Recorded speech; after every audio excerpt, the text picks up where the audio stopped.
What's up, everybody? Welcome to Friday, and this is the Slate. It's just a two-headed monster guiding you through for the next 20-25 minutes. An abbreviated edition of the show, but hard-hitting. We're going to get through a lot. Baseball, football, if there's time, maybe even some hoops futures with the regular season beginning next week. Matt LaMarca, I am Adam Kaufman. Matty, how are you, buddy? I'm doing wonderful. I got a check today from my health insurance company from last year. Little refund action. Didn't know that was possible. Hey. But it's hard to start a day better than that. You know what I'm saying? Dinner's on you tonight, big guy. That's what I'm hearing. Yeah, you come down here, I'll buy you dinner. I appreciate that. Yeah, we are a few hours away, but over Zoom, right here. This is what this feels like, and I love it. All right, one baseball game in the books today. The Guardians, an extra innings win in 10, doubling up the Yankees 4-2 in the Bronx.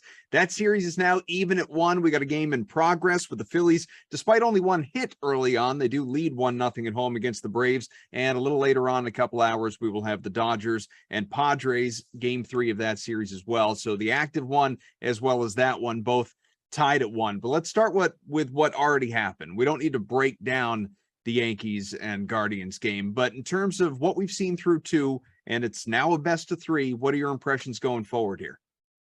I mean, it's basically been what I expected.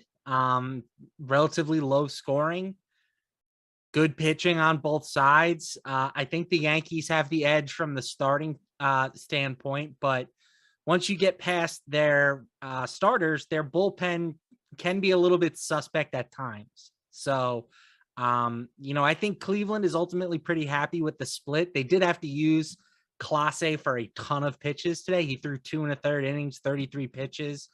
I don't know if that means he'll be available tomorrow. You would think probably not, but it is the playoffs, right? So, with the series headed back to Cleveland, I don't think it's unrealistic for Cleveland to win one there and potentially force a game 5. So, I think this series should go the distance, in my opinion. Do you think, though, that we are ultimately just delaying the inevitable? Like the Yankees are going to come out on top, whether it does take 4 or 5? I won't say that. Anytime you get a game 5, anything can happen. Sure. And certainly Garrett Cole, even though he pitched great in game 1, he's had some issues in, pressure-filled moments. So I don't know if he'll get the ball in game 4 or game 5. I guess it could go either way there for the Yankees, but no, it wouldn't shock me if Cleveland pulled off the upset. Any thoughts on this game that's happening right now before we go to the night game that people can still obviously place some bets on and build showdown lineups for this Phillies-Braves game? It's now 4-0. Philadelphia has jumped in front still in the 3rd inning. Yeah, I'm honestly shocked. I really thought that the Braves were going to cruise in this series. The Phillies are a good baseball team, don't get me wrong, but I just thought the Braves were kind of a better version of the Phillies. But the Phillies have hit. Their star pitchers have showed up so far in the postseason. And if Nola and Wheeler are going to be, guys that can win every time they get the ball for the most part, the Phillies have a chance to make some noise. So, I'm not counting the Braves out yet. In fact, I think that this might be a good time to invest in the Braves if you haven't already done so. But for sure, it's going to be dangerous for them having to win 2 straight, one of which will be on the road. Hoskins 3-run homer. That's the difference from when we first started off this show as they continue to bat there in the 3rd inning. But to your point, just looking at the futures odds, and we can bring them up on the screen as well. So Atlanta, 3rd best odds to win the World Series at plus 500. Obviously, the Phillies are understandably well behind them. You're talking about a team that won 101 games versus one that won 87. I mean, it shouldn't be close. So plus 1,100 to win the championship for the Phils. But yeah, I mean, if Philadelphia those will correct if and that's just where I was going with that. If Philadelphia wins this game, long way to go. I mean, it's a 3rd inning, it's a 4-run game. We've seen crazier things so far in the playoffs already. But if Philly does hold on to win this thing, where do you presume that Atlanta's number is going to fall to? Will it be beneath the Yankees even at that point? Yes, it'll be well below, because the Yankees are only tied right now, right? If the Braves are down to an elimination spot, their odds will drop. I mean, I could see them and the Phillies trading places odds wise. Yeah, that makes sense.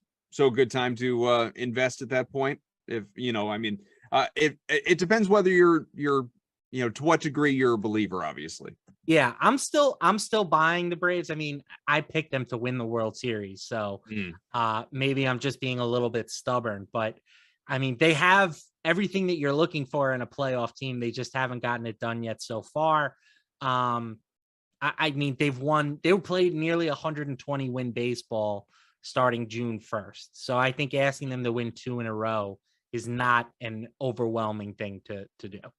No, I would tend to agree with that. All right, let's take a look at what we've got going on here tonight on the DraftKings Sportsbook as well. With respect to still Major League Baseball, and that is, of course, the Dodgers-Padres game. It'll be Tony Gonsolin, Blake Snell, talking to Gary and Thorne on the show yesterday. Very skeptical of Gonsolin and what he's got there available to him for the Dodgers tonight, despite the fact they are obviously favored in San Diego. And as mentioned, that series is tied at 1. Healthy over-under, 7.5 for that game. You expecting a bunch of runs? I mean, I still think the playoffs in general are going to be lower scoring. So I would probably lean towards the under, but in all honesty, I'm just taking the Dodgers at this price. I think the Dodgers, they did lose a game. I initially had said that I liked their odds to sweep, but Gonsolin's been really good all year. And yes, he's one of those pitchers that you look at his traditional numbers and you look at his advanced numbers, and his advanced numbers say that he's gotten a bit lucky. But I do think that one area where analytics is kind of a little bit behind is evaluating pitchers like a Tony Gonsolin, right? Like if you're consistently pitching to a better ERA than your FIP would suggest, then are you really getting lucky? Or is that just what type of pitcher you are? So I'm buying Tony Gonsolin against this Padres team that really for most of the year has not hit particularly well. So I think that the Dodgers are just the better team. Blake Snell, he got hot to end the year. He wasn't good against the Mets in the wild card round. The Padres can certainly get lit up here. I think it's potential for the Dodgers to win 2 straight and then get on to the NLCS. From GSM in the chat, by the way, I know this has nothing to do with baseball, but I think I speak for everyone when I say I freaking miss you guys in Madden so much. It's not the same without you. Listen, wholeheartedly agree. We miss doing it too. I shouldn't speak for everybody, but I think we all miss doing it, and we miss being with you. Sure. Not you, not as much. Honestly, it's take it or leave it. It's so I'm just so busy now that I don't even. It feels like a lifetime ago, doesn't it? But I will say that year was a lot of fun, and I enjoyed spending time with everybody. So it has been a solid 13, 14 months since we did it too, which is just crazy to think about. But staying with this Dodgers Padres game, if we're looking at showdown contest tonight. We're a little ways away still, just a shade under 3 hours from first pitch in that game out in San Diego. But the contest I brought up on the screen here, MLB Showdown, $100,000 relay throw, $15 to enter, and $25K going to first place. What ultimately is your strategy that is not just general showdown baseball strategy, but unique to this game? You already said you're liking the Dodgers, so I'm assuming a Dodgers stack is probably what you have in mind. Do either of the pitchers interest you at all, or are you just going all bats? No, I would certainly consider the pitchers. And even though I like the Dodgers, like there's certainly a scenario where Blake Snell pitches a gem and racks up a bunch of strikeouts, right? Like I would say he probably has the highest ceiling on this slate, sure, just because he's such a high strikeout pitcher. But yeah, I think the way that I would be approaching it, if I'm considering ownership and stuff like that, is I would be looking to use the Dodgers, but I would include their left-handed batters as well. I think a lot of people, that's going to be, they hate using left-handed batters against left-handed pitchers, but Blake Snell might throw 3-4 innings in this game. Like you never know what's going to happen. And Freddie Freeman, guys like that, Max Muncy too, they're more than capable of getting a hit against a left-handed pitcher. So I would say that Freeman probably comes in under-owned tonight relative to his ceiling, and the same is true for Max Muncy. Who's your favorite captain pick? We don't need to go through all the building out value and everything like that, but if you're just isolating a captain, Who do you like best? Price wise, I would say maybe Will Smith.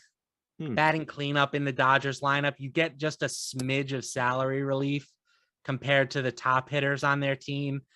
He's priced at $12K at captain, but guys like Freeman are 13.5, Mookie, Turner, they're more expensive. So I like Will Smith. He's also been one of their most consistent hitters against left-handed pitching this season. So he'll at least start the game with a good matchup.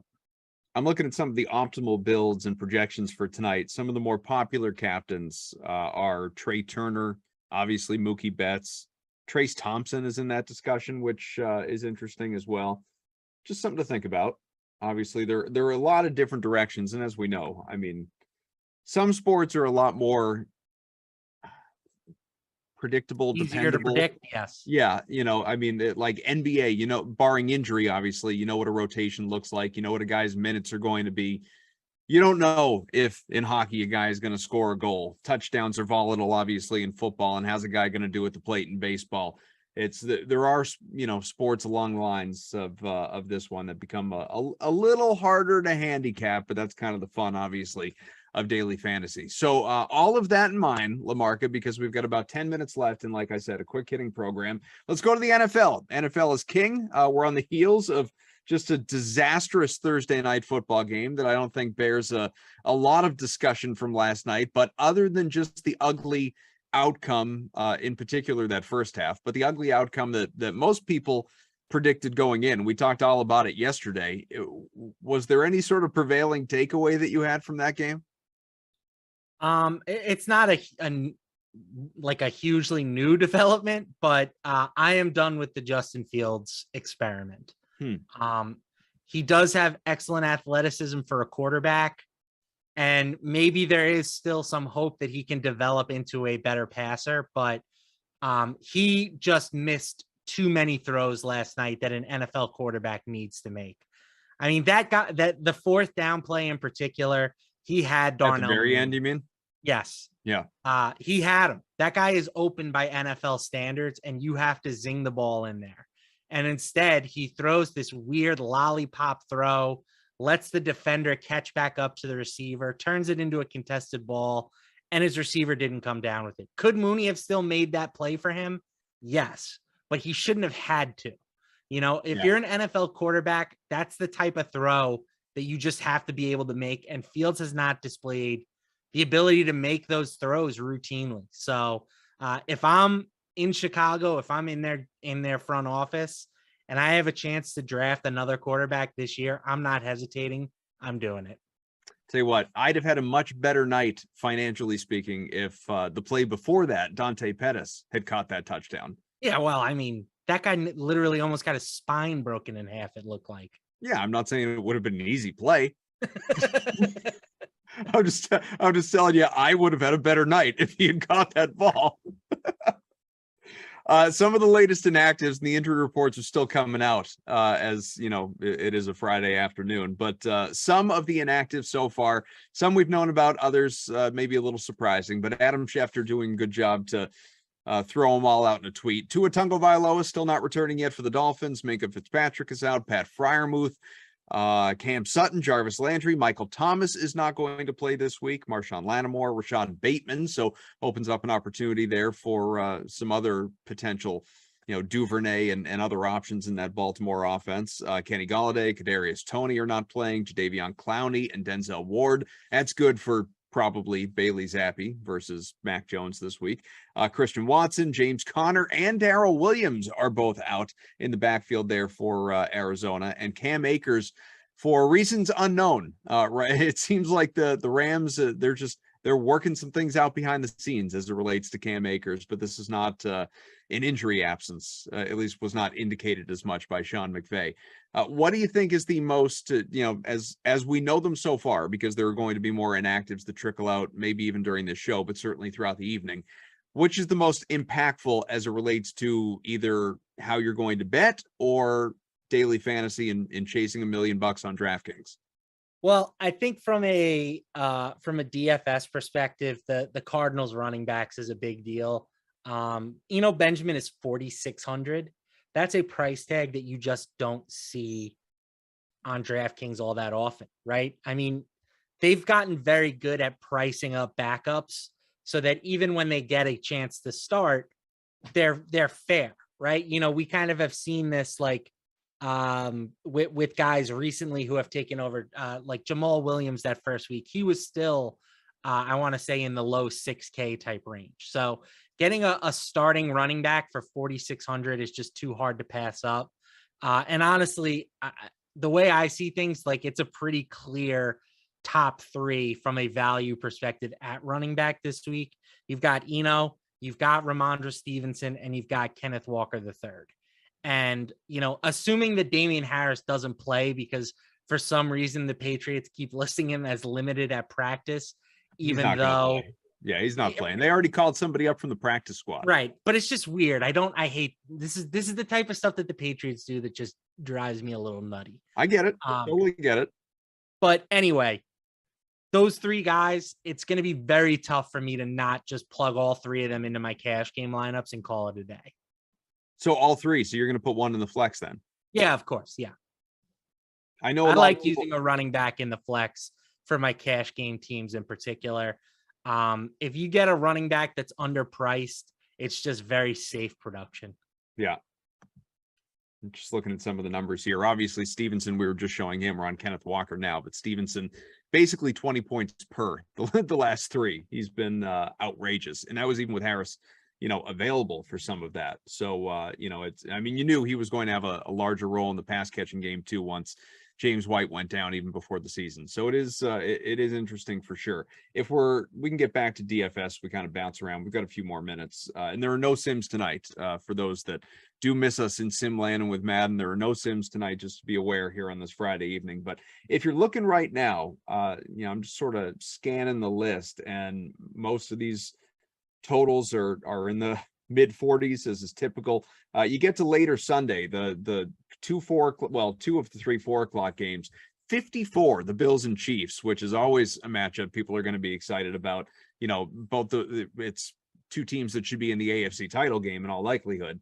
And then the Cardinals and Seahawks 50.5. So whether it's from a betting standpoint, you're thinking about, the over under and how you want to approach either of these games, or going back to your cash games and who you're going to be plugging in. I know you already mentioned, obviously, the backfield there in Arizona.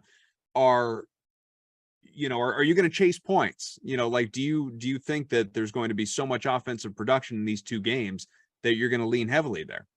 So I do think that both of these games are good over candidates. I already bet the over for Bills Chiefs.